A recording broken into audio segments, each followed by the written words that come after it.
New Paradigm Leadership. April 10, 2015. Aster, I come today with some thoughts about speaking about leadership and what this truly means. With so much in my lifetime of what I would view as improper leadership, I'd be interested to know more about leadership from your perspective. Aster. We will be glad to share our perspective of leadership. It's not the issue within our current perspective that it is in yours. Nevertheless, we, through you, have watched carefully for how this important subject may be handled and transmuted among you. Thank you. It seems like this question of what is leadership and what is just chasing one's ego like a dog chasing its own tail is one that's coming more and more to the fore. Along with this is also a whole tangle of confusion over what is intelligent discernment and what is inappropriate judgment. Aster. We would suggest that these two subjects will be transmuted in parallel. Though they are different views, they're different views of the same thing. Allow us to attempt with your limited vocabulary and vision to unravel this tangle with you. Yes, this would be interesting and appreciated. Aster. Let us first focus on the current climate we see as prevalent in your societies. Without losing track of our focus on what it is that a being may do to transmute and to raise consciousness instead of focusing on blame. There has been a long stretch of unconsciousness in the realm of personal responsibility among the incarnated ones.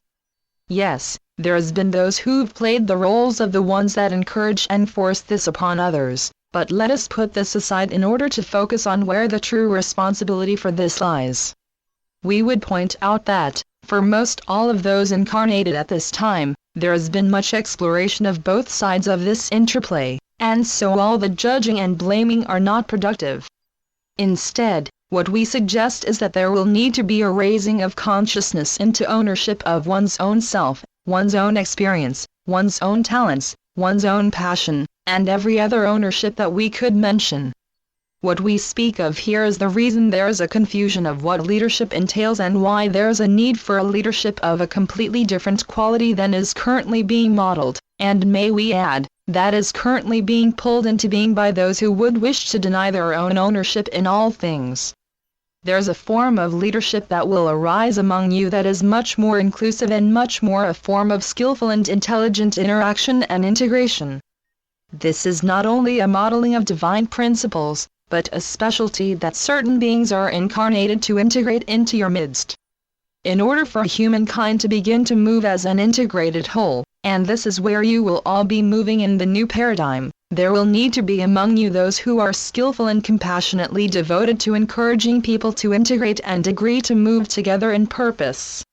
There will need to be many who are capable of this interaction and holding space for such integration to occur on any level, and on levels that will continue to be more and more intense.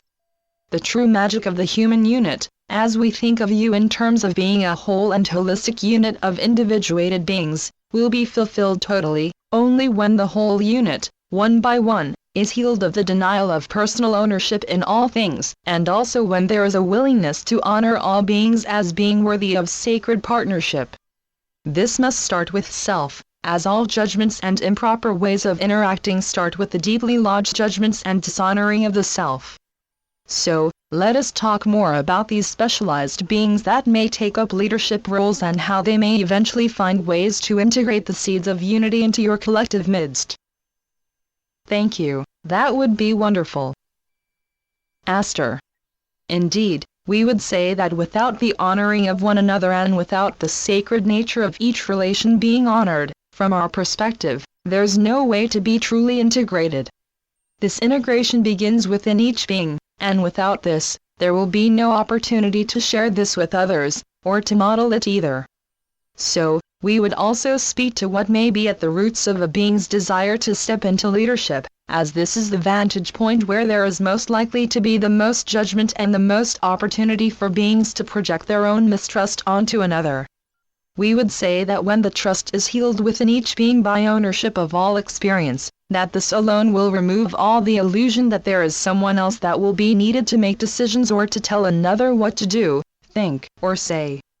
The true role of leadership is, as we say, to inspire, to encourage, to integrate, to support, and to serve the needs of groups in terms of standing firmly in a place of being responsible for the conducting actions that will be needed to include many beings, in order to have a far broader impact in many different areas on Gaia among the human kingdom. All ideas of hierarchy can and should be abandoned here, as leadership is only a role among many roles, and all are of equal value. Any who are having difficulty with this concept are invited to look deeply at the inner realms and see what is taking up space within them to suggest that there's a need to have another take responsibility for them and therefore keep them from the right, the privilege, and also the responsibility of their own decision-making, their own intelligence, their own direction, passion, whatever may be locked down and denied within as being within the sovereignty of any being. To lead in these new paradigm energies is going to have to be within divine principles, which means there will have to be honoring of one another, and this will be key. Those who don't honor others and are out to honor only service to self, without balancing also service to others equally and with sincerity, will not make it to the future that's unfolding now. Equally, we would also point out that from our perspective, those who are unbalanced the other way, and have notions of being in service to others without honoring the self and tending to the sacred nature of service to self, are not going to be able to bear up to the intensity of this coming passage and will fail because of this neglect to self. We would counsel balance in what will serve self and others. We would encourage all to take up the portion that is theirs to hold in their own sacred ownership and stewardship in terms of personally being attentive and honoring the sacred nature of all interactions and all actions. With self and with others, with all kingdoms on the surface of Gaia, and with all beings embodied and unembodied. So, these so-called leaders that will come forward, and are coming forward now, will be coming forward simply because of their realization that someone must help to see this process that will set off integration of the human species to a higher level of evolution. Like cells of the same body, the human kingdom of Gaia will eventually awaken to the truth of being one being, and of being one being with Gaia herself. We see that this magic has already happened, and yet we understand that from your perspective, this is yet to come. Let us encourage you to expand your own awareness enough to know this integration for yourself. You're now talking to the results of this greater integration. Oh, my! That's a surprise. But this makes perfect sense in a way I've not thought of before. Thank you for this, and now I will be smiling at this for the rest of my day. How profound. Aster. We love and attend you, dear Andrea. And we encourage you always. Thank you, my other me, and farewell. Channeled by Andrea Scully. AndreaStarOO.com